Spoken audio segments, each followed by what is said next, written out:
Chers invités, partenaires, tous les délégués, bienvenue à cette cérémonie du 40e anniversaire du Code. Je suis Dr. Chris van Dulken, je suis médecin au Royaume-Uni et je suis un fervent supporter de l'UNICEF.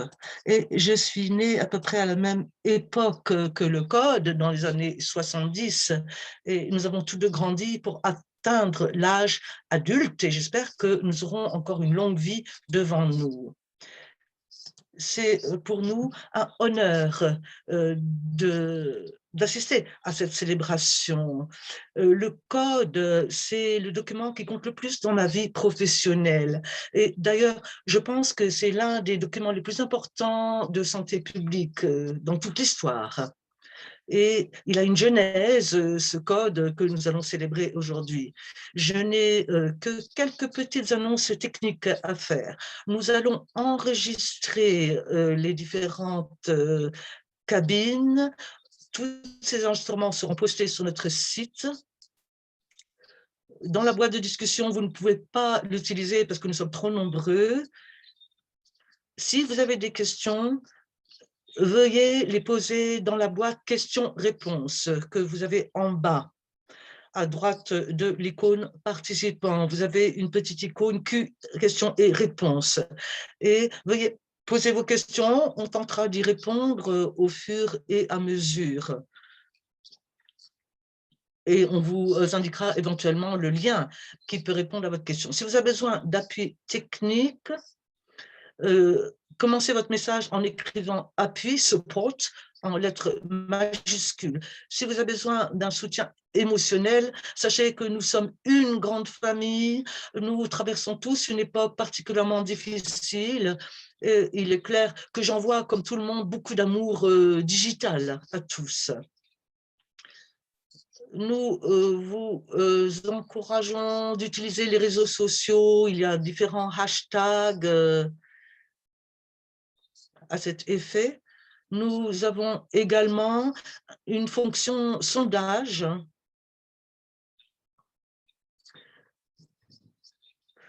Il y a un lien dans la boîte de discussion. Vous pouvez aller voir menti.com, utiliser le code 82 91 68 53. C'est un sondage interactif et nous aimerions que vous utilisiez cela. Donc, si vous y allez maintenant, vous verrez que la première question qui est posée, il y a plus de 1000 délégués qui ont enregistré à ce webinaire, c'est de savoir où vous vous trouvez.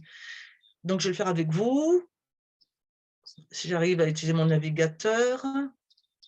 Donc, allez sur la question et indiquez là où vous vous trouvez quelque part dans ce monde.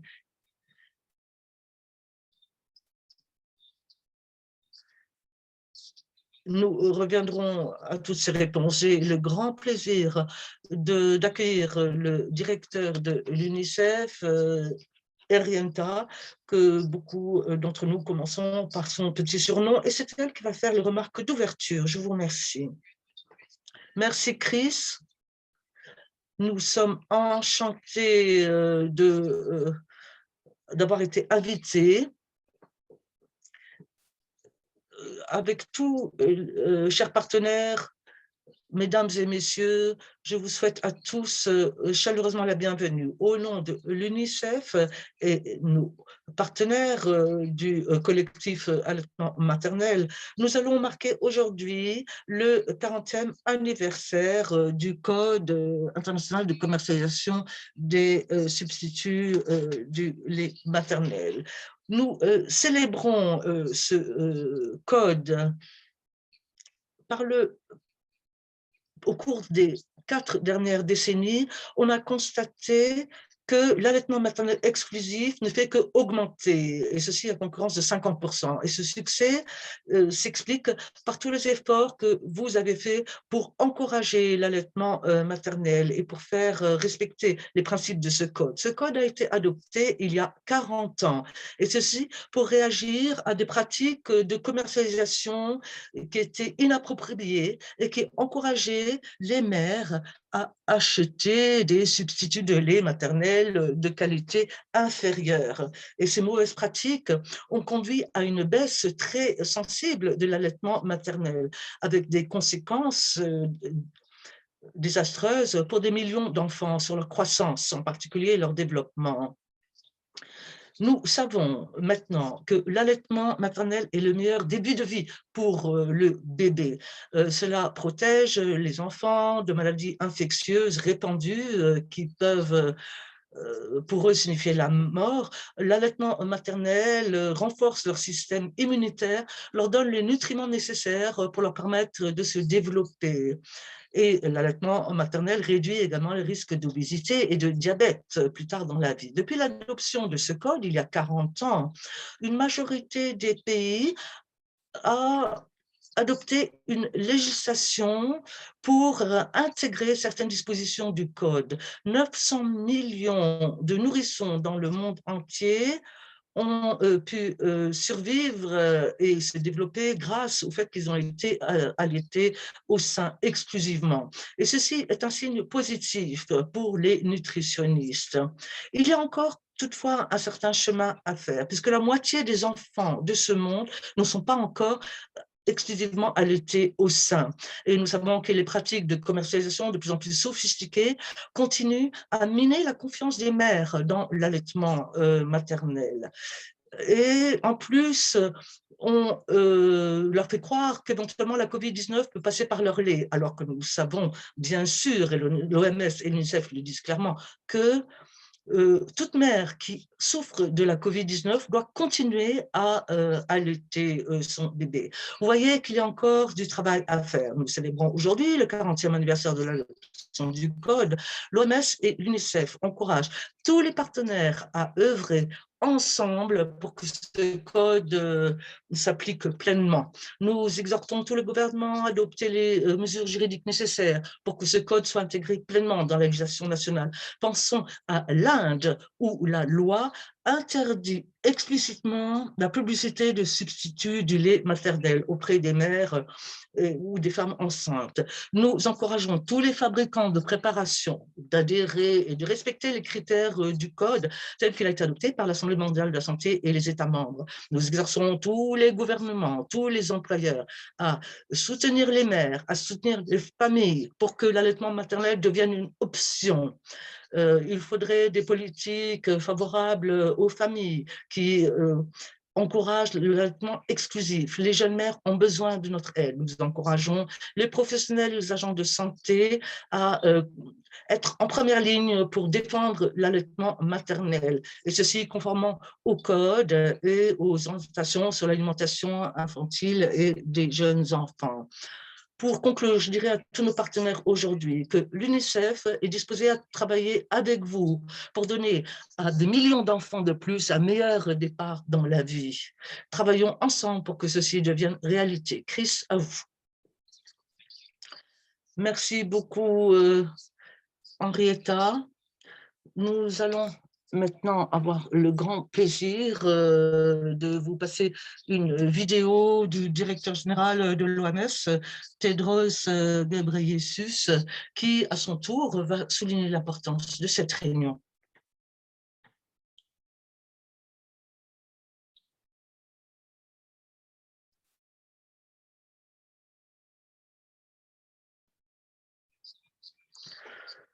Vos Excellences, chers invités, chers collègues, chers amis, il y a 40 ans, jour pour jour, le Code international de commercialisation des substituts du lait maternel a été adopté, et ceci pour préserver la vie de citoyens les plus vulnérables de la planète.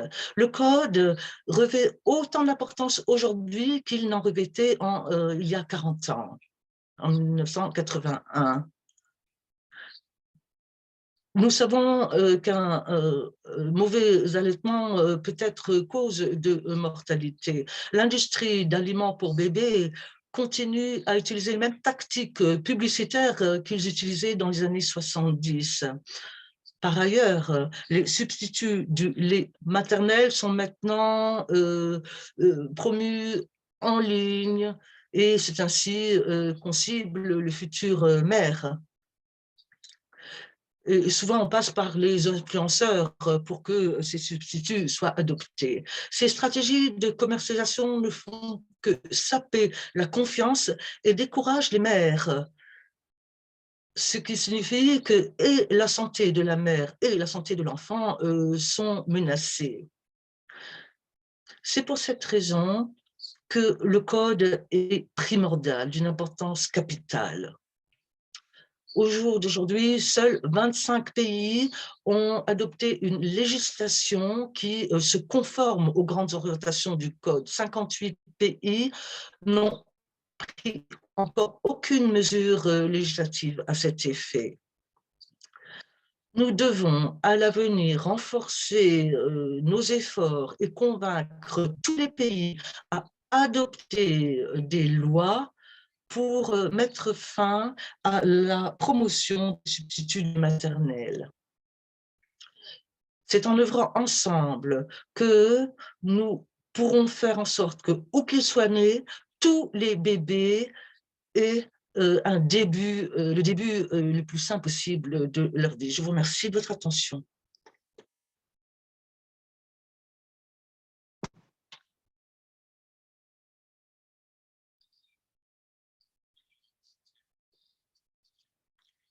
Merci, Monsieur le directeur général de l'OMS. Je ne sais pas si nous avons les résultats de ce premier petit sondage. J'aimerais savoir où vous vous trouvez dans le monde. Voilà, voici les résultats. Étant donné que nous sommes à mi-journée en Europe, il est clair que nous sommes 132 en Europe. Et sinon, vous voyez que dans tous les fuseaux horaires, à toutes les latitudes et les longitudes, il y a des participants. C'est très réconfortant de voir cette diapositive. Nous allons maintenant avoir une conversation avec les représentants du Kenya, du Mexique, des Philippines et du Royaume-Uni. David Clark va animer la discussion. C'est un ancien conseiller juridique auprès de l'UNICEF et avocat en droit de l'homme. Bonjour à tous. Chers délégués, c'est un immense plaisir pour moi d'animer cette discussion en groupe. Nous voulions discuter avec les représentants de pays qui travaillent d'arrache-pied pour mettre en œuvre le code. Et nous avons un groupe très intéressant de 4 représentants de 4 pays qui ont fait de leur mieux pour que les bébés viennent avant les affaires, pour que l'intérêt des bébés vienne avant l'intérêt des affaires. Je vais commencer par Alison Yunis, qui est députée du Parlement britannique et qui parle directement de Glasgow, qui est ma ville maternelle, Glasgow en Écosse. En 2016, Alison a soumis une proposition de loi concernant la composition de préparation et elle est actuellement présidente d'un groupe parlementaire qui s'occupe de l'alimentation pour bébés. Nous savons que l'allaitement au sein permet justement de surmonter toutes les inégalités, puisque quel que soit où qu'il se trouve, le bébé qui peut allaiter est vraiment un bon départ dans la vie. Donc, Alison, c'est un plaisir de vous avoir parmi nous. Peut-être que vous pouvez expliquer quelles sont les différentes étapes législatives par lesquelles vous avez dû passer pour que le code puisse entrer en vigueur. Je voudrais savoir de votre part comment vous arrivez à convaincre vos collègues de l'importance de l'allaitement au sein et de l'importance du code. Pourquoi, à votre avis, la mise en œuvre du code n'est-elle pas considérée comme prioritaire par les législateurs? Et quels sont les arguments que vous pouvez avancer pour convaincre les gens de l'importance de ce code? Merci, c'est pour moi un grand honneur d'avoir été invitée.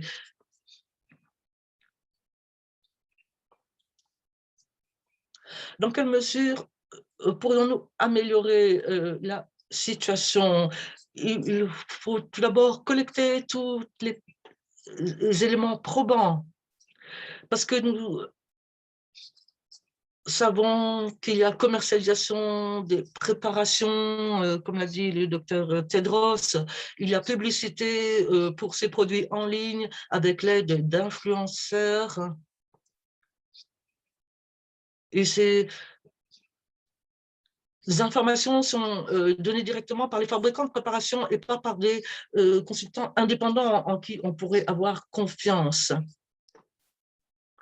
Donc, nous avons soumis une petite proposition de loi pour que le débat soit lancé au Royaume-Uni, pour qu'il y ait une prise de conscience, pour qu'on puisse parler en toute confiance avec des informations probantes. Donc, c'est une petite proposition de loi, mais c'est important de lancer le débat et de faire comprendre aux gens pourquoi c'est important ce code et pourquoi l'allaitement en maternelle est important aussi. Nous continuons au sein de ce groupe à collecter toutes les informations possibles et imaginables. C'est ainsi que il y a une proposition de loi qui va bientôt être discutée et qui nous permettrait justement de parler du marketing et de pratiques de commercialisation déloyales. Bon, bien sûr, le Royaume-Uni fait face à de nombreuses difficultés, mais ce serait bon que notre pays, nous revoyions la législation. Avant, on nous disait on ne peut pas pleinement mettre en œuvre le code, on invoquait différentes raisons, mais maintenant, on sait que le Royaume-Uni devrait considérer la mise en œuvre de ce code comme prioritaire. Merci, Alison. Vous avez dit que votre première tentative n'a pas réussi, et ça, je m'en suis rendu compte au fil des années. Il ne faut jamais abandonner la partie, il faut toujours remettre l'ouvrage sur le métier. Il est vrai qu'il y a différentes occasions que nous devons saisir pour parler du code.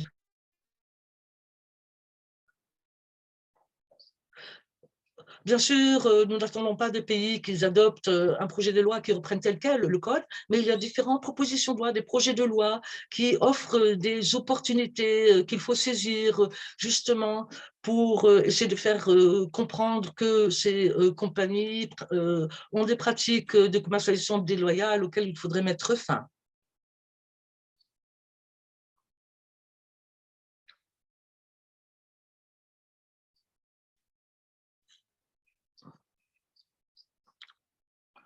Je voudrais maintenant aller de l'Écosse au Kenya.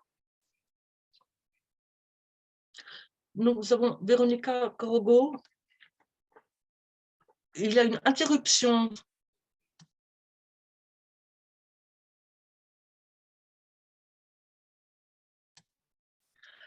Véronica Kyogo, qui est chef de division nutrition au ministère de la Santé du Kenya. Véronica est nutritionniste, elle a quelques notions également d'agriculture, mais s'il y a quelqu'un qui est convaincu de l'importance de la maternelle, c'est bien Véronica. Et il est important d'avoir un cadre réglementaire en place qui permet la mise en œuvre de Véronica. Nous savons que le Kenya,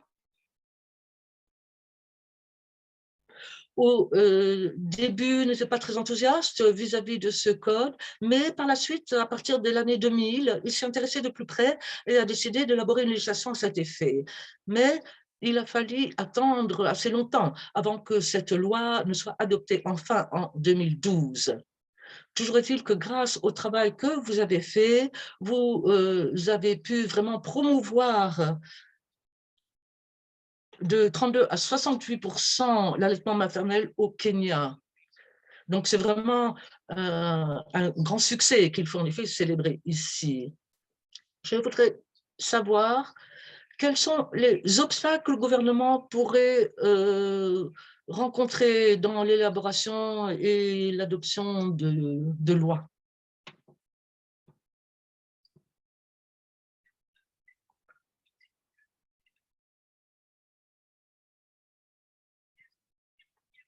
Vous pouvez m'entendre? Merci, David. En effet, au Kenya, maintenant, l'allaitement maternel se répand de plus en plus, et ceci sans doute grâce à la loi que nous avons pu adopter.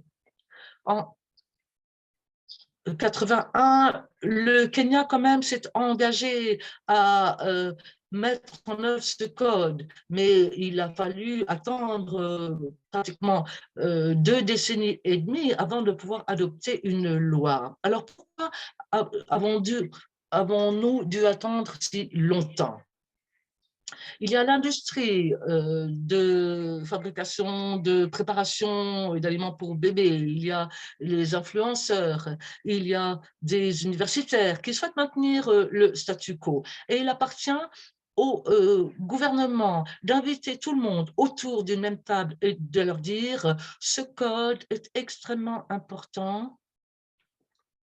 Malheureusement, la vidéo de Véronica est gelée.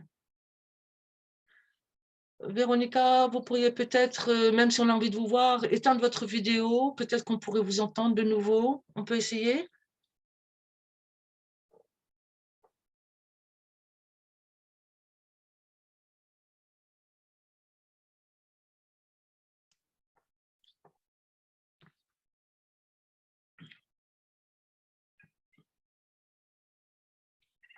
Vous pouvez m'entendre? Oui? Oui, je vous proposais d'éteindre votre vidéo, ce qui va libérer un peu votre bande passante. D'accord, je vais le faire. Voilà. Vous pouvez m'entendre maintenant? Tout à fait.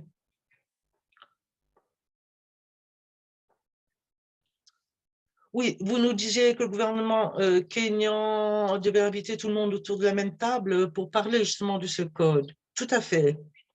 Ce que nous avons fait, c'est que nous avons invité tout le monde autour de la table. C'était une réunion de haut niveau qui a eu lieu et au cours de laquelle on a discuté de ce code et de l'importance d'avoir une loi. Nous avons eu plusieurs réunions de cette sorte et on a commencé à rédiger la première loi avec l'aide du ministère de la Justice. Et nous avons donc pu rédiger la loi. Cela a été fait en 2005, je crois. Puis, en 2009, nous avons soumis ce projet de loi qui a été approuvé par le Conseil du gouvernement. Ensuite, la loi a été publiée dans la Gazette et envoyée au Parlement.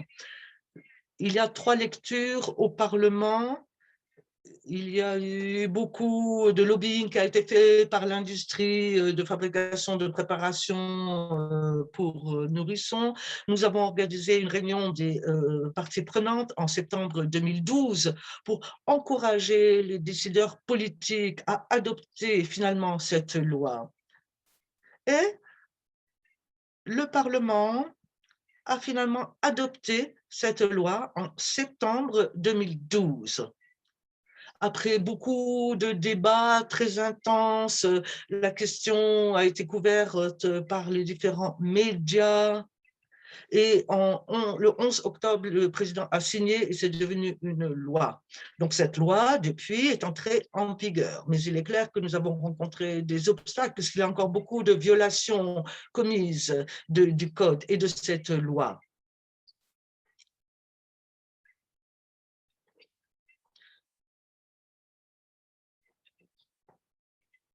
Maintenant, la semaine prochaine, nous allons rencontrer une commission parlementaire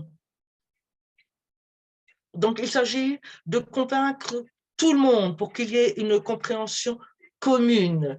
Et nous mettons toujours en avant l'intérêt de l'enfant en disant que l'enfant est le mieux préservé possible grâce à l'allaitement maternel. Merci, Véronica. Il est clair qu'ici, nous voulons défendre les droits des enfants, les droits des nourrissons, les droits des mères à faire un choix éclairé. Et on a compris dans vos propos que c'est un long processus. On ne peut pas simplement adopter une loi et ensuite croiser les doigts. Il ne faut cesser de travailler sur l'application de cette loi.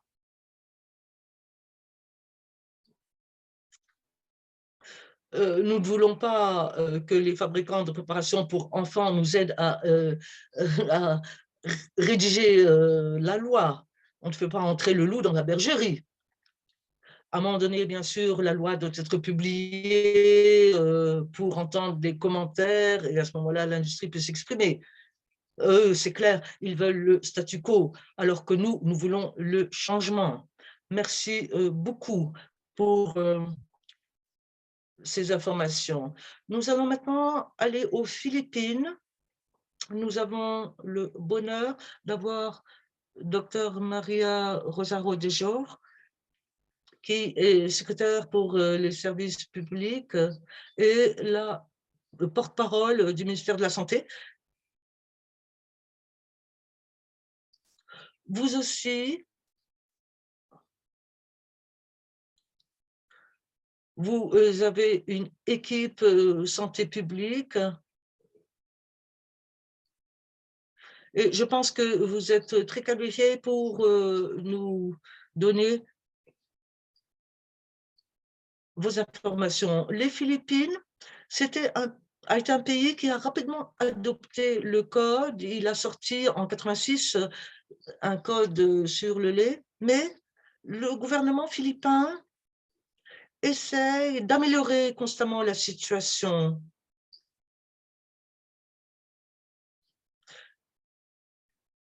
Et vous avez dû, pour ce faire, surmonter de nombreux obstacles. Je me rappelle lorsque votre gouvernement a introduit courageusement les règles de mise en œuvre en 2006 et l'industrie d'aliments pour bébés vous a traduit en justice et vous avez remporté cette affaire. Alors, vous pourriez peut-être nous dire quels sont les différents défis que vous avez dû surmonter pour faire appliquer votre loi nationale et comment est-ce que vous tenez responsables les compagnies qui violent la loi. Je vous remercie. Bonsoir. Vous avez raison. Le code philippin a été adopté en 1986 et nous avons adopté une nouvelle loi en 2018 pour renforcer ce code. Nous voulons faire en sorte, en effet, que les mères, dans la plupart, dans la mesure du possible, allaitent leur bébé. Aux Philippines, nous avons un système décentralisé, ce qui explique pourquoi il est parfois difficile de faire appliquer les lois. Nous avons différentes unités locales avec différentes priorités et vous comprendrez que le suivi et l'application sont extrêmement difficiles. Premier défi. Deuxième défi, d'ailleurs mentionné par Alison, c'est qu'il faut qu'il y ait une prise de conscience au sein du public, au sein des fonctionnaires du gouvernement, au sein de l'industrie. Et cette prise de conscience,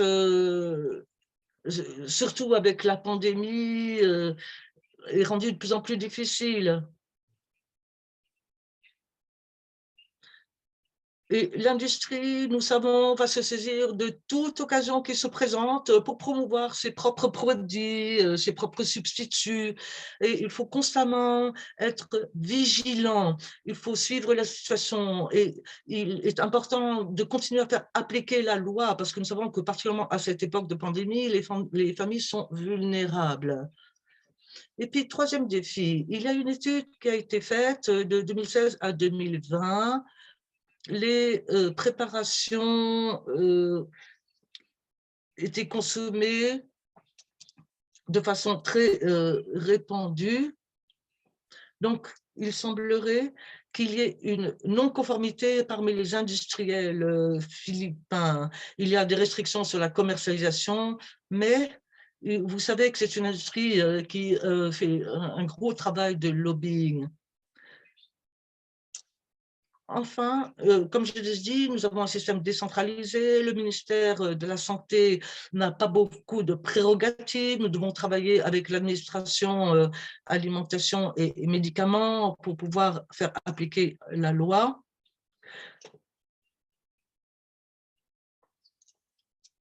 Et il y a une interruption de son. Nous sommes désolés.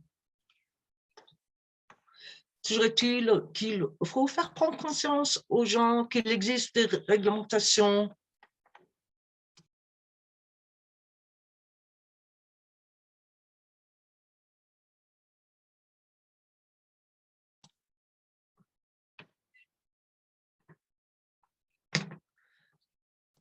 Voilà. Nous essayons de travailler avec l'industrie, mais il faut savoir que l'industrie ne fait pas partie du processus décisionnel. Merci beaucoup. Je voudrais mettre en lumière certains points que vous avez mentionnés, à savoir que l'industrie ne participe pas aux prises de décision. Ça, c'est très important. Et puis, vous avez parlé de cette pandémie et des catastrophes naturelles qui servent de prétexte aux yeux des grands groupes industriels qui veulent créer de nouveaux marchés. Il faut donc faire en sorte que malgré la pandémie, malgré la situation d'urgence, le code continue à être appliqué. Et il ne faudrait pas que l'industrie se serve de la pandémie comme prétexte pour saper tout le travail qui a été fait. Merci beaucoup. Nous allons maintenant passer au Turkménistan et nous allons parler avec le Dr Djoreva, qui est directrice adjointe du Centre clinique pour la santé infantile et coordinateur du programme de défense de l'allaitement maternel au Turkménistan. Vous avez également participé à l'élaboration de différents programmes nationaux et une loi a été adoptée en 2016 chez vous, loi d'application du code. Et ceci a conduit à une hausse très sensible de l'allaitement maternel. Donc, on vous félicite pour cela. Et je voulais savoir quel est le travail de plaidoyer pour le code que nous faisons dans le monde entier et pourquoi, à votre avis, ce travail est important, puisque ce travail international pourra influencer les décideurs nationaux et leur donner les responsabilités nécessaires. Merci. À vous.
показатели частоты и продолжительности грудного вскармливания в стране. Эффективность внедрения программ всегда связана с поддержкой правительства и внедрением... And did everything possible to implement this program on the national level. Right now, there is a law which was signed by our president in 2016 on the propaganda and promotion of breastfeeding in Turkmenistan. By the way, this law covered and included all the provisions of the international программа по кормлению детей грудного и раннего возраста. И как результат, на сегодняшний день 94 родовспомогательных учреждения получили статус больниц доброжелательного отношения. Facilities have been named as facilities which pay special attention to breastfeeding. We also have health houses, as we call them, where we promote breastfeeding. I'd like to grab this opportunity and to say a few words about breastfeeding indicators. Well, in 2000, breastfeeding amounted to 5%. In 2019, breastfeeding level is 56%. It's a tenfold increase. At the same time, I would like to urge all countries to enhance the existing codes and laws, as well as regulatory mechanisms to support breastfeeding, to support the rights of breastfeeding women. Please spread the information about the importance of the code and the need to observe it. And I'd like to wish all countries fruitful work in implementing national breastfeeding programs. This will help preserve health of our children, because health of our children means healthy future. Thank you. Thank you so much. Merci infiniment. Merci infiniment pour ce message qui nous rappelle à appeler tous les pays à reconnaître l'importance du code. Et dans votre pays, vous avez des preuves qui ont montré que ce code a aidé à améliorer les taux d'allaitement maternel. Et donc, cela est très important. Le code en lui-même ne sera pas en mesure de tout faire, mais grâce au fait que vous avez mis en place des structures comme des hôpitaux qui peuvent accueillir des bébés, c'est déjà un bon pas. Je suis sûre que vous serez d'accord avec moi pour dire que nous avons un formidable panel qui nous ont donné de formidables idées dans la protection des jeunes mères et des bébés dans tous les pays où le code est mis en œuvre. J'espère que vous aurez retenu des leçons et tiré des idées des interventions de tous nos panélistes. Je voudrais remercier tous les participants, tous les panélistes et tous ceux qui nous écoutent aujourd'hui. Assurons-nous que le code continue au-delà de ce 40e anniversaire. Je vous remercie et je vous repasse la parole, Chris. Merci beaucoup, David. Merci à tous les membres de notre panel.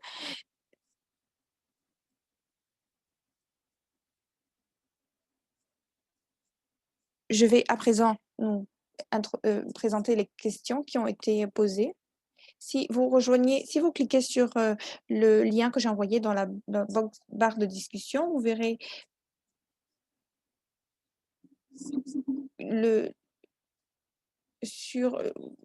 vous verrez donc ceci sur le site menti.com. Vous pouvez décrire en un mot ce que représente le code dans votre communauté. La vidéo que nous sommes sur le point de vous faire passer nous vient de l'IBFAN. Et l'IBFAN a été un acteur clé dans la mise en œuvre du code et dans sa mise en vigueur. Donc, voici une histoire sur le code.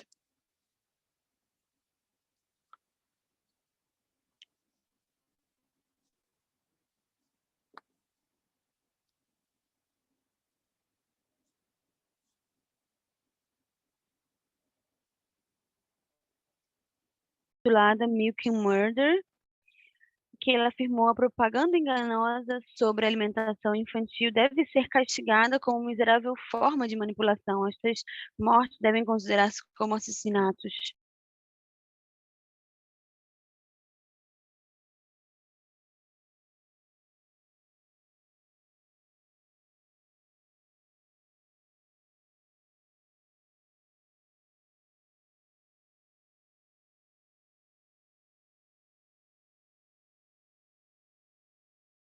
Became public domain. Public outrage grew when Nestle filed a lawsuit against a group of young Swiss activists who had translated and published The Baby Killer under the title Nestle Kills Babies.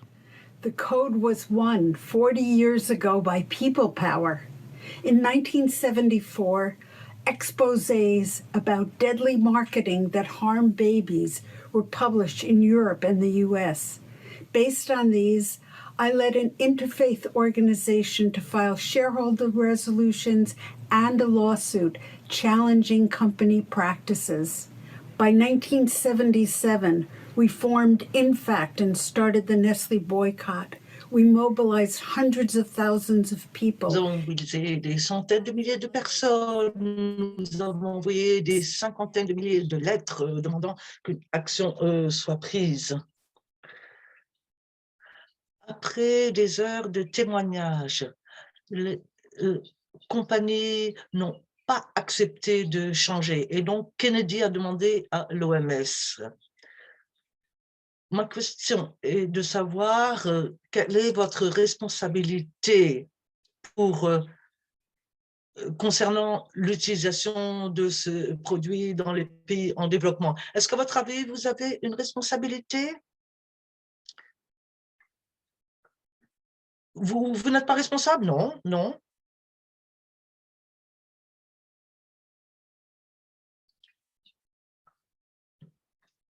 À la réunion de l'OMS de 1979, moi-même et deux autres personnes étaient délégués officiels. Le directeur général de l'OMS a réagi aux conclusions du Sénat et a décidé de rédiger un code. Le Code international de commercialisation des substituts du lait maternel, le Code tout court, a été adopté par l'Assemblée mondiale de la santé, qui est l'organe suprême de l'OMS, le 21 mai 1981.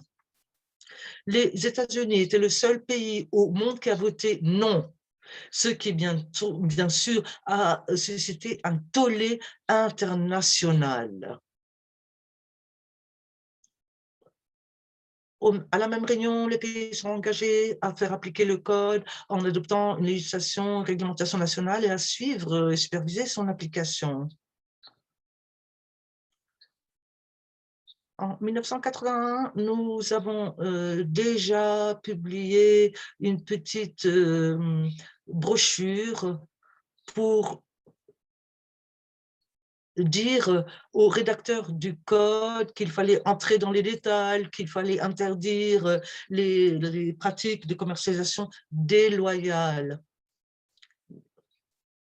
Et on a formé des gens à faire le suivi. Le suivi, c'est important parce que grâce au suivi, on a la preuve ou non que le code marche. Nous avons organisé plus de 60 cours de formation dans le monde entier. Plus de 2000 fonctionnaires ont été formés de 76 pays différents. Et il y a eu, à la suite de cette formation, des lois qui ont été promulguées dans quelques 60 pays.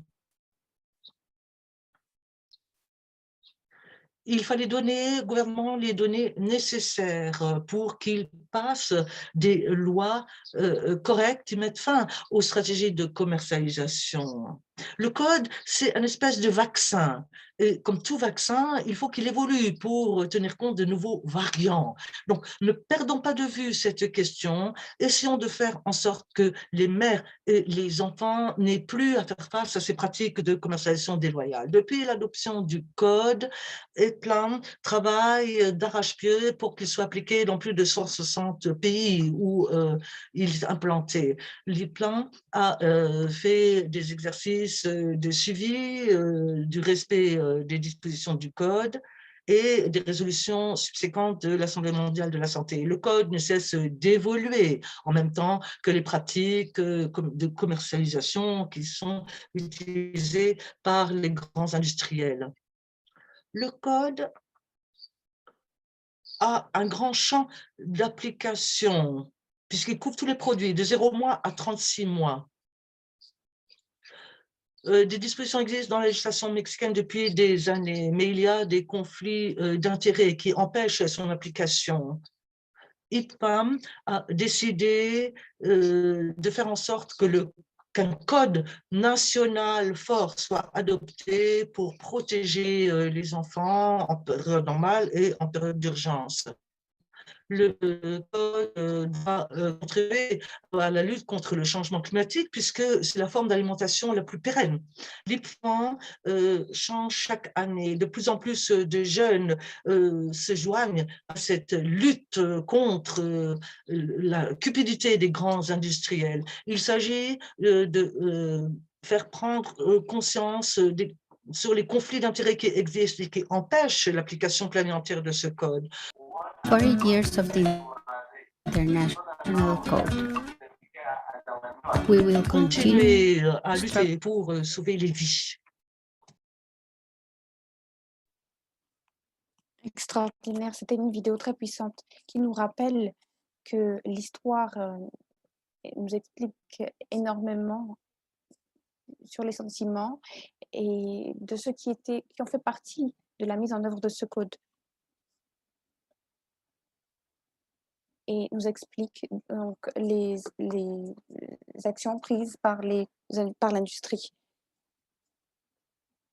Je vois qu'il y a énormément de mots qui nous expliquent l'importance du code dans toutes les communautés. Ce code protège les enfants et ce code nous protège tous en fait. Vous avez la santé, l'autonomisation. Tous ces mots seront disponibles plus tard. Nous allons les publier. Je vais à présent passer la parole à Yok Ling. C'est une avocate internationale, directrice du Third World Network, le réseau du tiers-monde. Et je lui passe à présent la parole. Merci beaucoup, Chris. Merci, mesdames et messieurs, membres du comité d'organisation, de m'avoir donné la parole aujourd'hui. J'ai grandi dans une société malaisienne où l'allaitement maternel était normal. Je me rappelle que dans les années 70, les membres de ma famille ont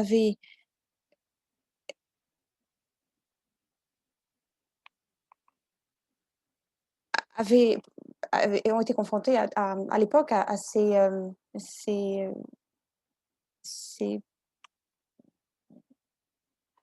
au personnel de Nestlé.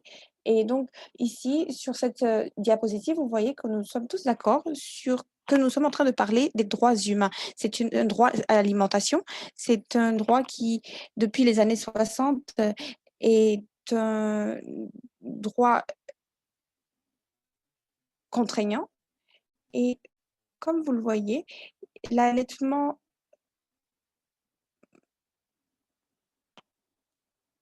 maternel est un droit. Il est question ici d'adéquation et de lutte pour les générations futures. Nous sommes tous d'accord sur le fait qu'il faut mettre fin à la pauvreté, à la malnutrition dans le monde. Nous parlons également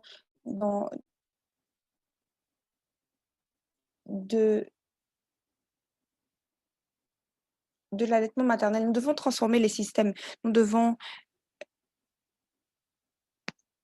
Il y a un manque le droit, l'allaitement maternel est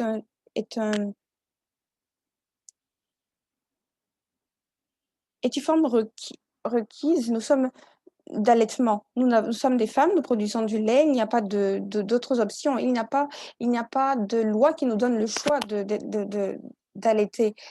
Cela se fait naturellement. Nous avons parlé de propagande, de force de l'industrie, mais avant de devenir épouse ou mère, nous avons déjà le message dans notre tête. Aujourd'hui, vous le savez que Nestlé est très à la mode. Lorsque vous pensez à Nestlé, vous pensez à Georges Clooney et vous ne pensez pas au lait maternel. Aujourd'hui, nous sommes là pour parler du code qui a été mis en œuvre il y a 40 ans pour pouvoir répondre au droit à l'alimentation adéquate. Et nous devons combler les lacunes afin de permettre de respecter ce droit à l'alimentation des enfants.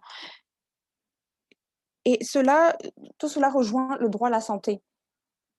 C'est une question transversale qui inclut de nombreux domaines. Avec le groupe de travail pour la lutte contre la discrimination faite aux femmes, nous avons étudié les différentes publicités de l'industrie de fabrication des substituts du lait maternel. Elle est tellement puissante, cette industrie, qu'elle sape le capital confiance des mères et empiète sur l'allaitement maternel. Pour nous qui travaillons dans le domaine, nous savons que que tout cela est une évidence. Et pourquoi est-ce que nous n'arrivons pas à changer les choses? Nous devons avoir des lois fortes et que ces lois soient mises en vigueur sans avoir peur de représailles de l'industrie de substituts du lait maternel. Nous devons impliquer de nombreux acteurs, dont la communauté internationale, les chercheurs. Nous devons arrêter de faire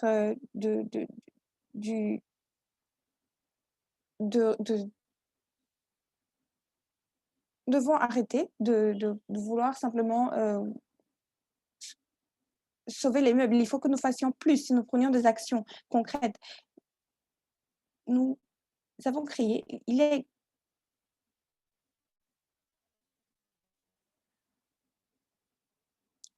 la mondialisation économique a intensifié dans les années 80 avec 2 décennies de manque de régulation des acteurs de l'industrie. J'en parlerai dans ma présentation. Nous avons l'industrie qui brasse des milliards et des milliards. C'est un défi. Vous avez de nombreuses plateformes telles que Google, Amazon. Il vous suffit de faire une recherche et vous vous retrouvez envahi par toutes ces informations. Et cela est très difficile à réguler. Et donc, l'OMC est en train de faire de son mieux pour organiser la régulation du secteur. Donc, c'est notre devoir d'attirer l'attention lors de la phase suivante. Pour ce qui est des accords commerciaux bilatéraux régionaux et des partenariats économiques, les droits des investisseurs étaient si élevés qu'ils ont rejoint ces accords, ont pris en otage les gouvernements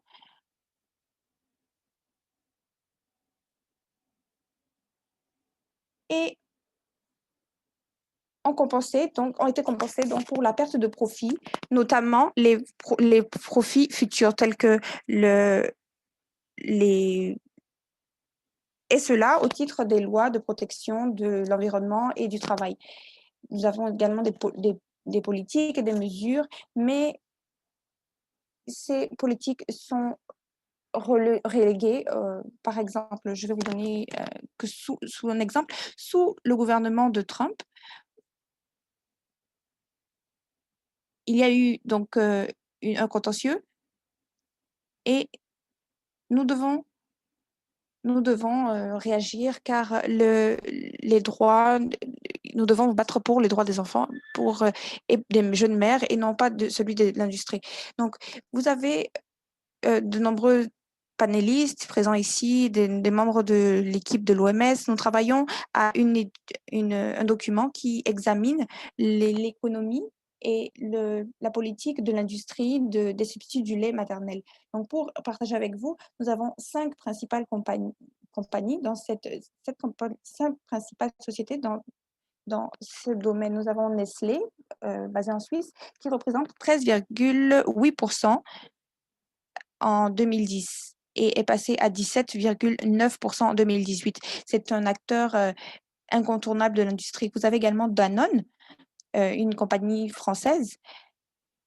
Vous voyez que la concentration et la monopolisation est de plus en plus faite par ces 2 acteurs, Nestlé et Danone. Donc, en termes de revenus mondiaux, pour Nestlé, elle représentait 9 milliards de dollars en 2018. Et qu'est-ce que cela signifie? Lorsque vous avez des bureaux, des représentations dans différents pays du monde, que ce soit dans le domaine pharmaceutique ou technologique, il y a tellement d'intégration que ces compagnies deviennent extrêmement puissantes, et cela se traduit par une influence immense. Et l'influence n'est pas simplement en termes financiers, mais également en termes d'influence par les acteurs de cinéma, les célébrités. C'est une influence qui fait partie de la stratégie marketing, comme vous l'avez fait remarquer. Nous avons également des autorités en charge de la compétition qui sont en train d'étudier les comportements de ces compagnies. Donc, la promotion et la commercialisation est tellement agressive qu'ils sont prêts à tout. On parle ici de fraude fiscale, etc. Et cette influence est devenue vraiment préoccupante, car la contribution aux Nations Unies n'a pas augmenté en termes de contribution, mais cela signifie que nous forçons les agences des Nations Unies à créer des partenariats, et cela devient préoccupant. Je viens de la société civile et je dis toujours qu'il y a un manque de transparence, il y a des conflits d'intérêts. Nous ne pouvons pas nouer des partenariats avec l'industrie, nous ne pouvons pas laisser cela devenir une norme. Comme j'ai insisté jusqu'ici, nous ne voulons pas que ces sociétés continuent de pouvoir opérer sans régulation. Nous devons travailler sur cette question de manière intensive afin de ne pas avoir une prise d'otage au niveau des Nations Unies par ces sociétés. Nous devons impliquer les acteurs de la société civile, et nous devons faire de ce combat un combat transversal au sein de la famille des Nations Unies. Nous avons énormément travaillé au cours des dernières années, nous avons énormément accompli, mais nous avons également encore énormément de travail à faire. L'influence de l'industrie continue de s'étendre. Il n'est plus seulement question de substitut du lait maternel, mais beaucoup plus. Il y a toute une chaîne qui est mise en place, et l'intégration de Nestlé, non seulement verticale, mais horizontale également. Donc, si on ne traduisons pas les principes clés en régulation nationale, nous serons exposés à beaucoup plus de risques, et nous devons transformer donc ces projets en régulation, en loi, et les mettre en vigueur afin de nous assurer que le suivi est fait. Nous devons impliquer tous les acteurs de la société civile, et comme je l'ai dit, cela permettra d'assurer la protection des enfants. Je l'ai dit au début, le lien manquant est de manque de reconnaissance du lait maternel en tant que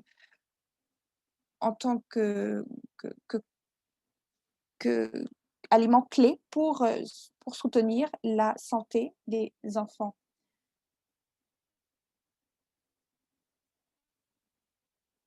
Entre 2019 et 2020, il y a une pétition qui a été circulée pour attirer l'attention du secrétariat général des Nations Unies sur la question.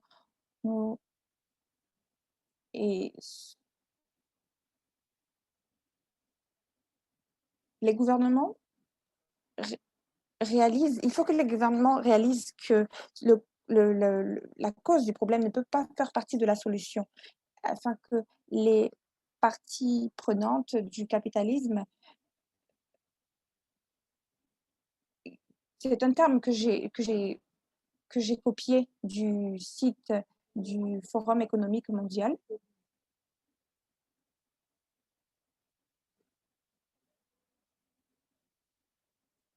Donc, encore une fois, c'est une chose que je ne pense pas qu'il soit trop tard pour reconnaître l'importance de cet élément manquant. Nous devons l'inclure dans nos documents. Nous devons organiser des sommets entre de santé publique et inviter les membres de la société civile. Et ces sommets seront organisés en même temps que le sommet des Nations Unies. Je pense que inclure les gouvernements serait une bonne chose. Ce n'est pas trop tard pour reconnaître le lien manquant dont je parle. Je vous remercie. Ce sera tout de mon côté. Merci infiniment. La situation est vraiment alarmante, comme vous l'avez fait remarquer. Vous avez parlé de l'évolution. C'est un thème important. Le code doit évoluer et le lait maternel est la seule substance qui puisse fournir les nutriments nécessaires à la santé des enfants. Nous avons ensuite une vidéo qui a été produite par Save the Children, une ONG internationale.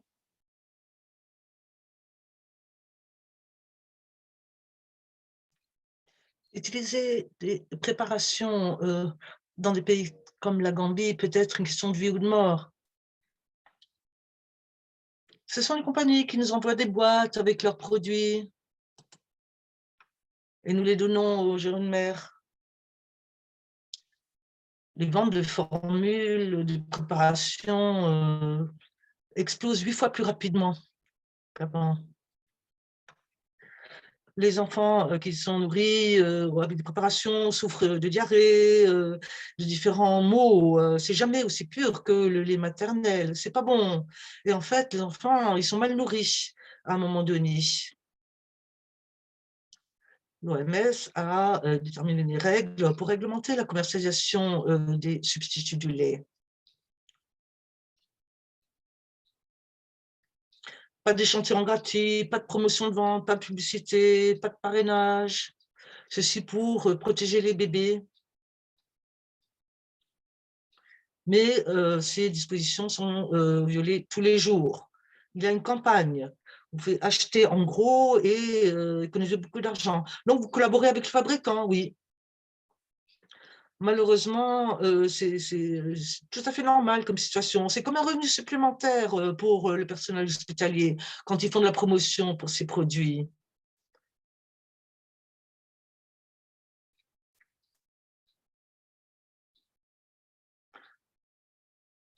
Le code 40 ans qui a sauvé les bébés, la vie du bébé, protéger les bébés. Engagez-vous en faveur de ce code. Hashtag BMS code AT40. Voilà, vous avez vu les statistiques. Vous voyez que la croissance des ventes, des préparations est plus forte que la croissance démographique dans le monde. C'est effrayant. Nous allons maintenant entendre Gerard Hastings, qui va nous parler de comment marche la commercialisation.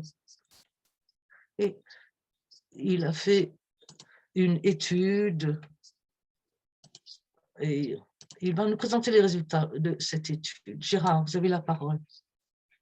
Merci Chris, c'est un grand plaisir d'être ici et c'est un grand honneur pour nous aussi. C'est une étude, je n'ai pas été le seul à la faire, c'est une équipe de chercheurs de l'université Sterling et nous avons fait une étude sur les pratiques de commercialisation, nous avons parlé aux gens qui font de la publicité et du marketing. L'industrie des préparations pour bébés est dominée par de grosses multinationales qui sont très grosses, très puissantes et qui, bien sûr, travaillent uniquement dans l'intérêt de leurs actionnaires. Et donc, c'est le profit avant tout. Joe Bacon, dans son livre sur les grandes multinationales, qui a été publié il y a 10 ans, a analysé avec un aide du psychiatre le comportement de ces industriels. Nous savons que ce sont des gens qui travaillent dans leurs propres intérêts, qui sont prêts à manipuler, qui ne travaillent pas dans l'intérêt social. Et il a conclu que les grandes multinationales, c'est comme des psychopathes.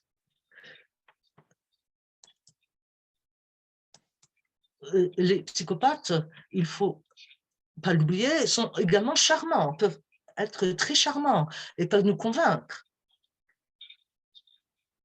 Donc, même si ce n'est pas dans notre intérêt, on peut être convaincu. Et je vais parler de ce charme qui est connu sous le nom de commercialisation, de marketing.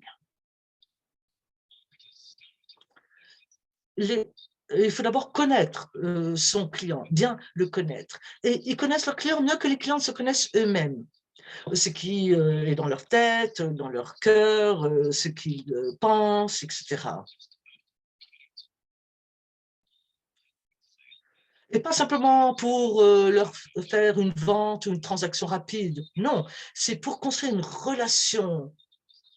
Donc, cela veut dire que vous allez avoir affaire à ces compagnies, pas simplement une fois, mais pendant des années. Ça va durer des années, cette relation, et ça va transcender les générations. Donc, ils veulent connaître très bien leurs clients. Deuxièmement, il faut que vous satisfaisiez leurs besoins. Donc, dans le cas des jeunes mères, elles ont besoin de soutien, d'être rassurées, parce que c'est une période difficile pour les jeunes mères. C'est une belle époque, mais c'est également un moment difficile. Elles ont besoin de soutien. Et donc, elles ont besoin de cela. Et les grands industriels offrent ce réconfort, justement. Donc, vous inscrivez pour bénéficier de leurs services et la vente se fait de façon très discrète. Tout d'abord, on essaye d'atteindre le cœur de ces jeunes mères. Donc, en fait, ce sont les deux as. Donc, c'est ce désarroi des femmes et puis pour le bébé.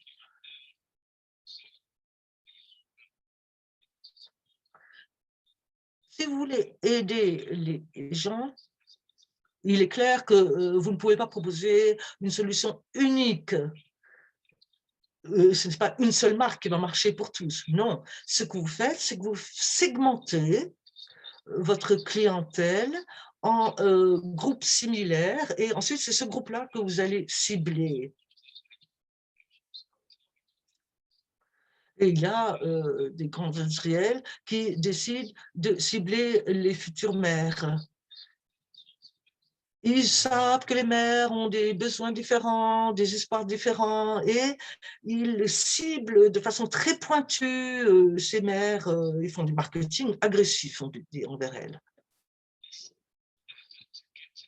Donc, connaître les mères, satisfaire leurs besoins, les connaître, et bien sûr, la technologie moderne permet à ces grands industriels d'avoir accès à des quantités énormes de données, ce qui leur permet de comprendre exactement ce que veulent les femmes, et ils peuvent proposer toute une palette de services à ces futures mères.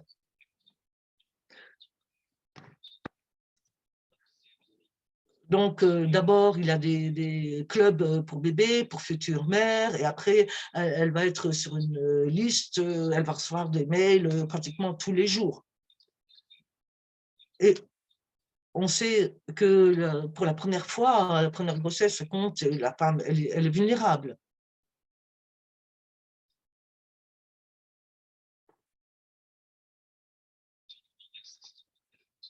Et puis, tout cela est présenté avec une marque. Ici, il y a une marque, 1, 2, 3, 4. Ce sont des laits pour différents âges. Et le premier ne devrait pas être commercialisé. Mais regardez, c'est 1, 2, 3, 4. Donc, vous voyez que cela mine tout à fait le code. C'est un marketing type mousquetaire, tous pour un, pour tous. Et tout ça, bien sûr, pour le profit. Donc, ce marketing est très intelligent, il gagne nos cœurs. Prenons la campagne qui s'est faite par la compagnie Abbott et qui s'appelle Nous sommes sœurs, nous sommes mères, nous sommes sœurs. Et en fait, cette campagne raconte l'histoire d'un groupe de parents qui se retrouvent et qui font ce que trouvent tous les parents, qui se disputent au sujet de l'éducation de leurs enfants. Donc, est-ce qu'il faut des couches jetables ou des couches jetables? Et puis, les biberons, ou au contraire, allaitement au sein. Donc, ils ont ce débat, et en plein milieu de ce débat, l'un des parents, tout à coup, dit « Ah, mais mon bébé va mal ». Et tous les parents s'arrêtent, essaient de s'en occuper de ce bébé. Et c'est à ce moment-là vient ce slogan « Quelles que soient nos croyances, nous sommes d'abord des parents. Quelles que soient nos convictions, nous sommes d'abord parents ». Donc, la décision concernant l'alimentation de votre enfant, c'est devenu simplement un choix du consommateur, pur et simple. Dans la société moderne, matérialiste, capitaliste, on donne le choix au consommateur. C'est comme ça qu'on présente les choses. Quelques conclusions pour terminer. Les grands industriels d'aliments pour bébés utiliser de leur charme et réussissent vraiment. Et ceci pose deux questions, deux interrogations. Tout d'abord, il faut qu'on reconnaisse leur puissance. Comment est-ce que quelqu'un qui est si charmant que cela peut-il vous vendre un produit de seconde qualité? Donc, c'est facile pour les mères d'être proie de ce marketing, parce que c'est très subtil, c'est charmant. Deuxième question. Il faut savoir que ces grands industriels, ils soutiennent les mères. Et nous aussi, si nous voulons contrecarrer ce type de marketing, nous devons aider les parents, les soutenir, créer un contexte dans lequel ils comprendront qu'allaiter au sein, c'est normal, c'est acceptable, même dans une société civilisée. Il faudrait rendre les choses plus faciles pour tous. Et il faut que nous fassions comprendre que l'allaitement au sein, c'est normal. Merci. Merci Gérard pour ce discours. Vous dites que les grands industriels sont comme des psychopathes, j'adorais. Alors rapidement, troisième question de sondage. Nous voulons savoir comment le code est violé dans chez vous. Donc, Combien de violations de code avez-vous pu constater? Pendant que vous répondez à cette question, nous allons entendre Sonia de Mexique qui va nous parler de l'impact de la commercialisation des préparations pour bébés. Sonia, à vous. Merci Chris pour cette introduction. C'est un plaisir pour moi d'être ici et d'avoir l'opportunité de partager avec vous le résultat de cette étude réalisée dans de nombreux pays, par le libéraux et tous les pays qui ont participé à cette étude. Les études montrent que les pratiques de marketing influencent de manière négative l'allaitement maternel. Il y a des estimations selon lesquelles que chaque année, plus de 800 000 décès infantiles d'enfants de moins de 5 ans découlent du manque d'allaitement maternel. Les femmes enceintes et les mères de nourrissons sont plus vulnérables aux pratiques de ces compagnies. Les questions de la recherche ont été la base de ces études. L'étude a été financée par le MSI World Foundation. Je vais me focaliser aujourd'hui sur les résultats de la première question. Donc, l'étude a été menée en 2 séries principales au sein des pays que vous voyez affichés à l'écran. Donc, vous aviez un pays dans chaque région de l'OMS. Les pays ont été sélectionnés sur la base des revenus et également sur l'année de mise en vigueur du code et du taux d'allaitement maternel. L'allaitement l'étude a été basée sur la méthodologie suivante.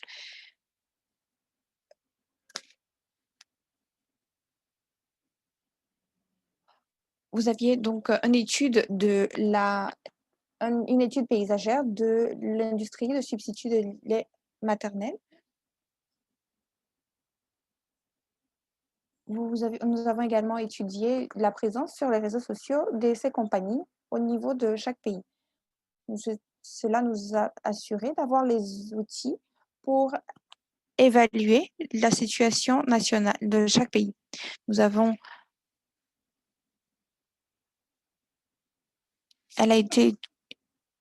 utilisé des méthodes quantitatives et qualitatives. Cela comprenait des groupes d'études, des méthodes quantitatives incluaient les sondages pour évaluer l'exposition des femmes aux pratiques de commercialisation de substituts du lait maternel et leur réaction par rapport à ces attitudes. Les résultats ont été collectés. Nous avons également interviewé des professionnels de la santé. Donc, les résultats que je vais vous présenter aujourd'hui, je vais les organiser en messages principaux que je partagerai avec vous. Donc, le premier message clé est que les mères et les bébés de moins de 18 mois sont exposés aux pratiques commerciales à travers différentes pratiques, différentes activités de promotion, notamment les agents de santé. Nous avons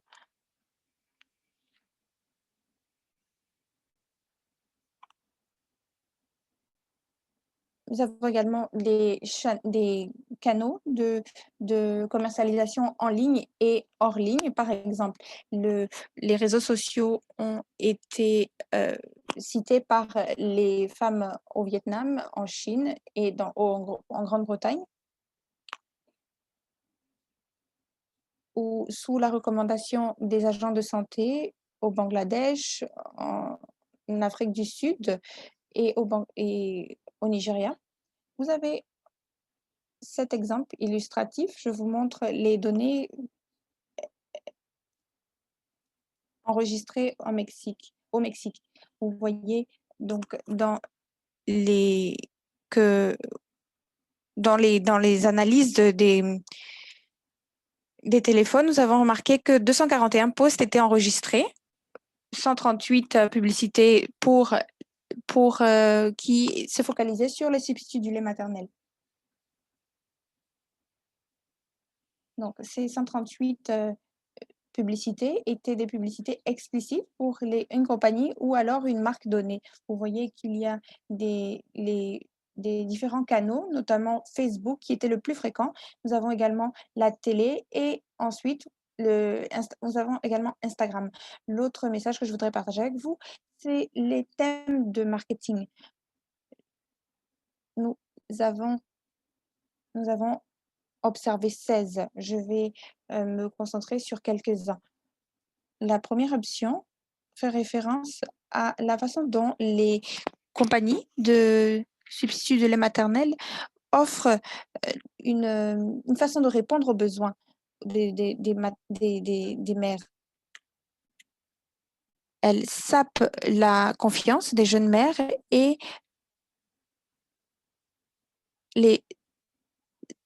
leur proposent de nombreuses options allant de l'âge 1 à l'âge 4 et même au-delà de l'enfance. Nous avons observé également qu'en Chine et au Vietnam, qu'ils commercialisaient même du lait pour les femmes enceintes. Le second message est une connexion interpersonnelle. Elle fait référence à la façon dont ces compagnies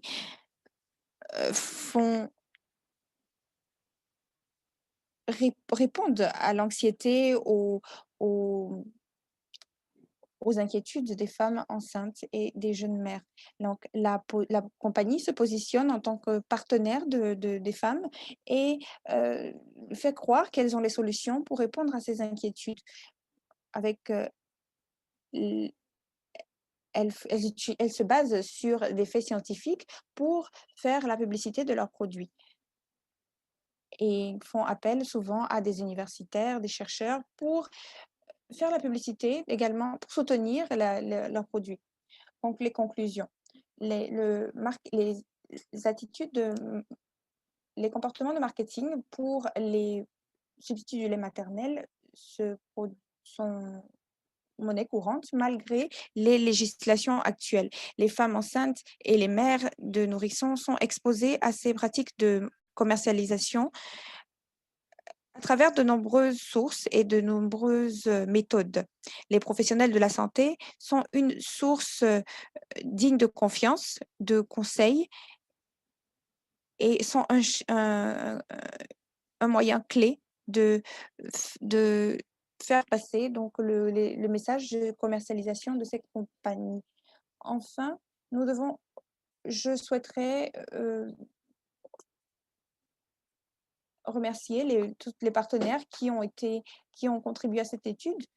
Juste pour vous montrer donc tous les pays les équipes pays qui ont aidé à la réalisation de cette étude. Voici donc tous ceux qui sont derrière cette étude. Nous avons également un groupe consultatif scientifique sur la diapositive suivante. Enfin, je voudrais vous remercier de votre attention. Merci infiniment, Sonia, pour cette merveilleuse présentation. C'est formidable que vous aviez pu réaliser cette étude sur de si nombreux pays. Vous avez montré que ces compagnies ne sont pas simplement là pour commercialiser leurs produits, mais sapent également la confiance des jeunes mères. Il y a une question, je vais regarder mon écran. il y a de nombreuses réactions sur la commercialisation via les réseaux sociaux.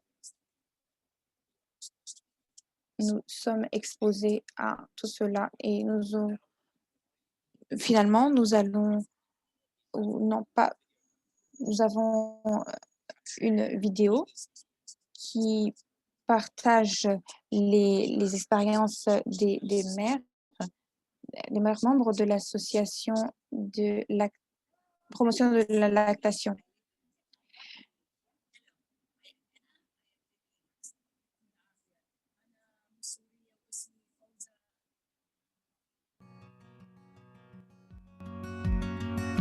Hola, mi nombre es Liz, soy de Ecuador. I'm Barbara, I am a Ugandan. Hi, my name is Lucine, and we live in Lebanon. My first name is Carla. I live in Europe, in Italy. Hello, my name is Lauren. I live in the United States.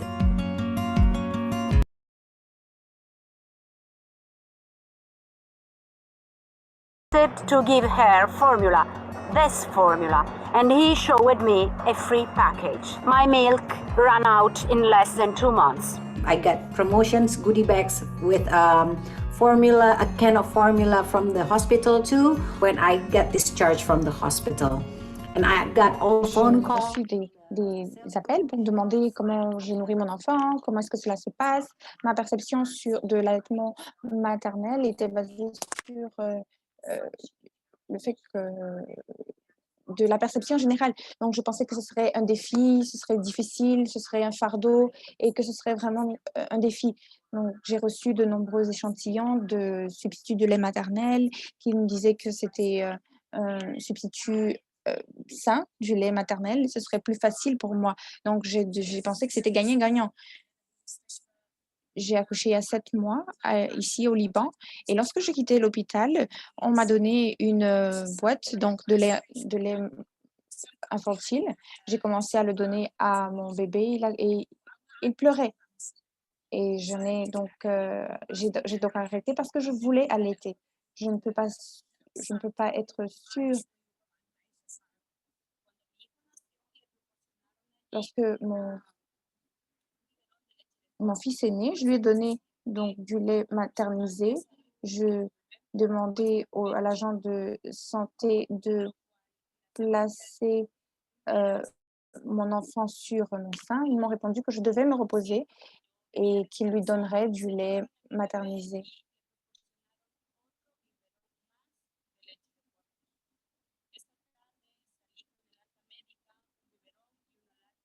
Et lorsque j'ai quitté l'hôpital, j'ai quitté l'hôpital avec un bébé, une bouteille de lait, un biberon de lait maternel.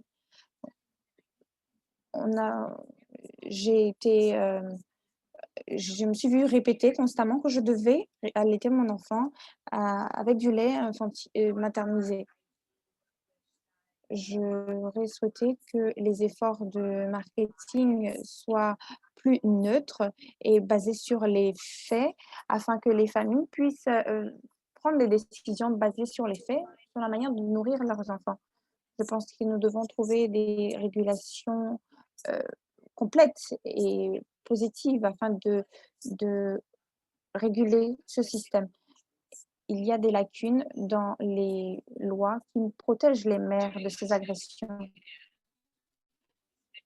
Durant les soins prénataux, à cause de la protection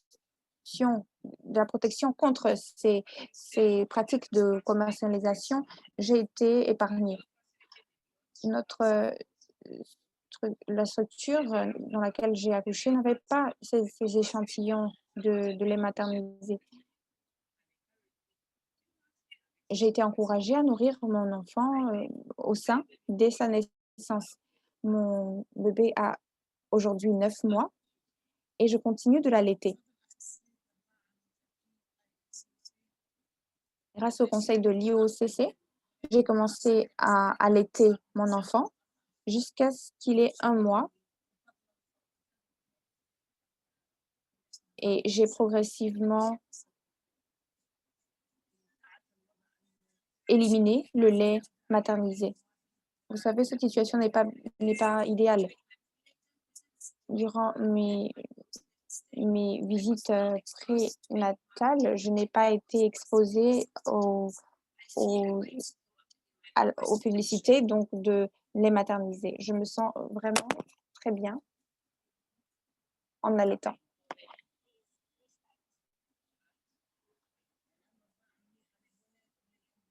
L'allaitement est très important pour la mère comme pour l'enfant. Nous devons protéger et soutenir et promouvoir l'allaitement de tous nos cœurs. C'était vraiment traumatisant d'écouter ces professionnels. Nous avons une question de Manti Meta. Avant de passer la parole à Nigel Rawlings. La question est la suivante. Nous voulons comprendre dans quelle mesure vous comptez agir.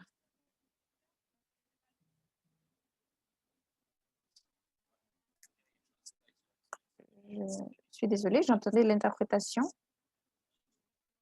Notre dernière oratrice sera Nigel Rawlings, qui nous parle de la protection des femmes allaitantes contre les pratiques de commercialisation des substituts du lait maternel. Nigel, je vous repasse la parole.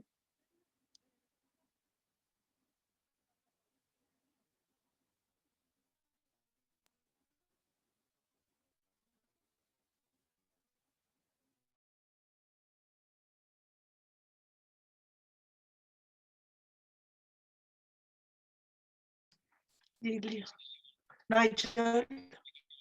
est-ce que vous êtes là, s'il vous plaît? On vous voit, mais on ne vous entend pas.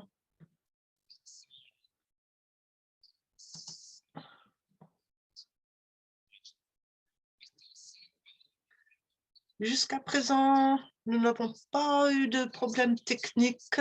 Bravo. Donc, si c'est le seul petit problème technique que nous connaissons, que nous avons de la journée, ce sera pas mal. Nigel, vous nous entendez? On ne vous entend pas. Vous nous entendez, mais on ne vous entend pas.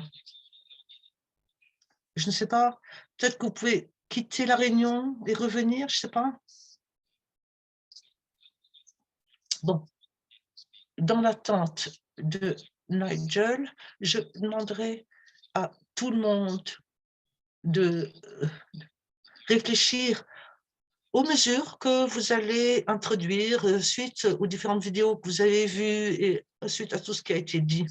Il y a pas mal d'options, formation de personnel, parler, appuyer les pairs, informer les gens, contacter mon législateur pour lui demander d'agir, etc.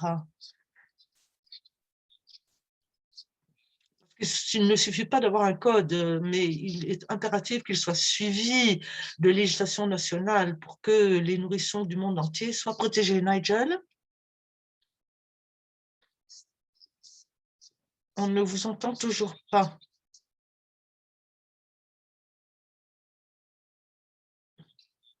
Bon, Nigel, quittez la réunion et revenez, s'il vous plaît. Je pense que c'est le mieux.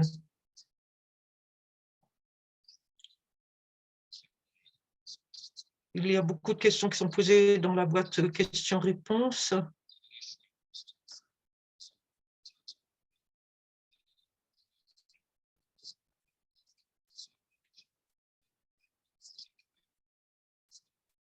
Il faut en effet se demander sans cesse comment on va faire évoluer le code. Est-ce qu'on avait fait un petit test son pour Nigel? Absolument. Voilà. Nigel, on vous entend. On vous entend. Très bien. Nigel, s'il vous plaît, de l'OMS. Merci Chris et tout le monde. Je voudrais vous laisser quelques réflexions. Je vous livre quelques réflexions pour conclure. Beaucoup de personnes ont insisté sur l'aspect stratégique du marketing qui cible pas simplement les familles, les parents, mais les hommes politiques, les influenceurs, etc.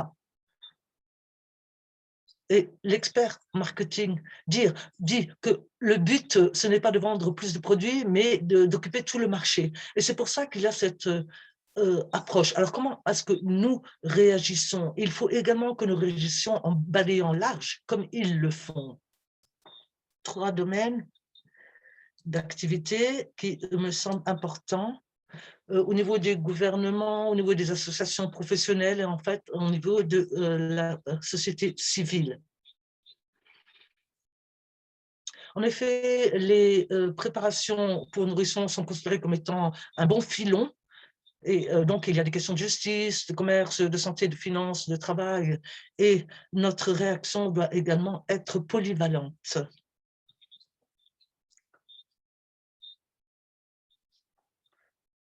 Il faut que nous mettions les enfants au cœur de toutes nos politiques. Il faut que nous investissions dans le code. On nous a dit, le directeur général a dit que 25 pays seulement dans le monde ont une loi qui est conforme au code.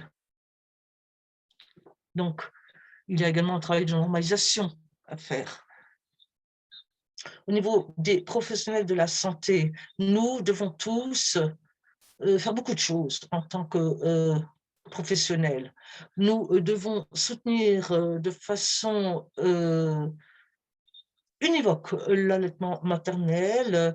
Nous devons proposer des données probantes.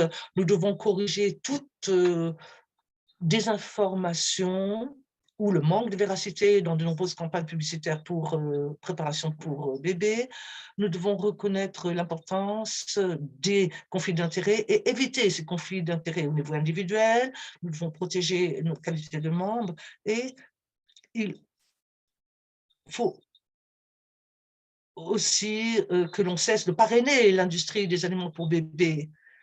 Et enfin, il faut élaborer des politiques et des orientations qui soient complètement dégagées de tout intérêt. Maintenant, qu'est-ce qu'on peut faire? Et ça, c'est très important. Si nous voulons riposter par rapport à cette influence grandissante des industriels auprès des gouvernements, des professionnels de santé, de tous les individus, il faut que nous ayons une réponse collective de la part de la société civile profonde. Et ce n'est qu'à là que nous pourrons proposer des données impartiales, précises, dégagées de tout intérêt commercial, avoir différentes alliances.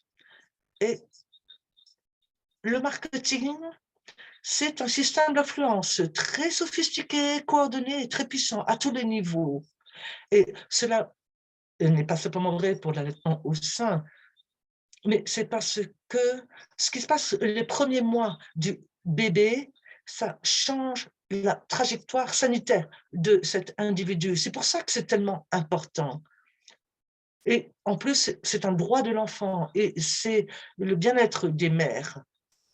Nous avons tous une responsabilité à jouer. Ce n'est pas à quelqu'un d'autre d'agir, c'est à nous tous, collectivement, gouvernement, individus, qui devons tous réagir. Merci, Chris. Merci beaucoup, Nigel.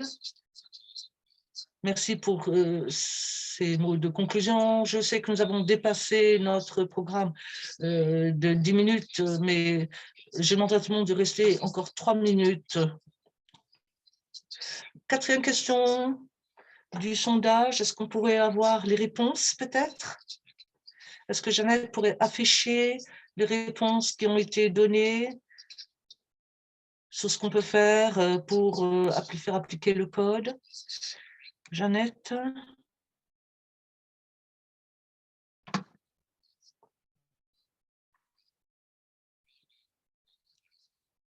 En attendant les résultats, je vais procéder à mes remarques de clôture. Je suis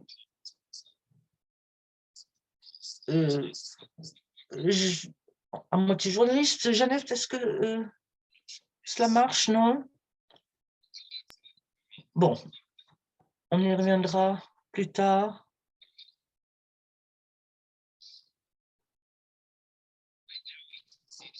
Très bien. Oui, oui, on voit l'écran maintenant. Merci, Jeannette.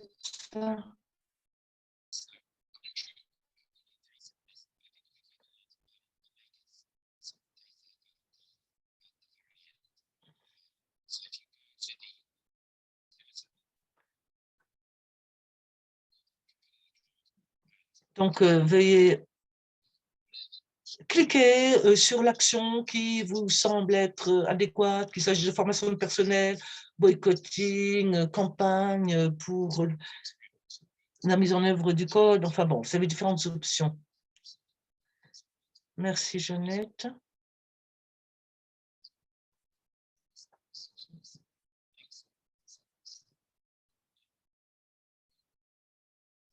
Je suis journaliste et j'essaie de communiquer au Royaume-Uni avec le monde entier, expliquer comment il faut nourrir son enfant. Il y a beaucoup de sentiments de culpabilité sur lesquels surfent justement les grands industriels. Et le code, justement, veut mettre fin à toute cette confusion, à tous ces sentiments de culpabilité. Nous avons décidé d'adopter un code qui parle de marketing. Et étant donné que des délégués qui ont participé aujourd'hui ont rédigé ce code, on a identifié le marketing comme obstacle. Ce code n'est pas anti-préparation, anti-industrie. Non, c'est simplement pour protéger les femmes, pour leur donner un véritable choix, pour protéger tous les parents, tous les enfants. À chaque fois que je parle du code, bien qu'il soit technique, je me dis qu'en fait, l'idée qu'il préconise est simple. Elle est géniale. Nous sommes tous vulnérables. Nous devons continuellement veiller à la mise en œuvre de ce code. Vous avez dit à un moment donné que les industriels veulent le statu quo, mais ils veulent dominer le marché, c'est tout ce qui les intéresse. Je suis virologiste et j'ai fait des études de biologie. On parle de reine rouge, Red Queen. Ça veut dire que tout être vivant dans le monde ne cesse d'évoluer. La proie évolue, le prédateur évolue. Et le code, il est menacé par ses prédateurs. Et si nous voulons en prendre soin, il faut que nous évoluions avec cette industrie qui est très sophistiquée. L'industrie alimentaire, elle se trouve en synergie avec une pandémie, le changement climatique et autres. Nous sommes tous des régulateurs sous-payés. Cela signifie que évolution, cela veut dire que tout ce travail que IPFAN a fait au fil des années, surtout dans les années 70-80, il ne faut jamais que nous nous reposions sur nos lauriers. Il faut que nous passions le relais à d'autres, aux futures générations. Deuxième conclusion, tout orateur l'a dit, il faut que nous respections nous-mêmes le code dans sa lettre, dans son esprit. Nous devons refuser l'argent. Dès que nous prenons un peu d'argent, dès que nous prenons 1 centime, nous sommes compromis et nous ne devenons que le prolongement de ce marketing agressif. Cette industrie nuit tellement aux enfants que nous essayons de protéger. Le code ne peut protéger les mères que s'il est ancré dans les législations nationales et qu'il est appliquée.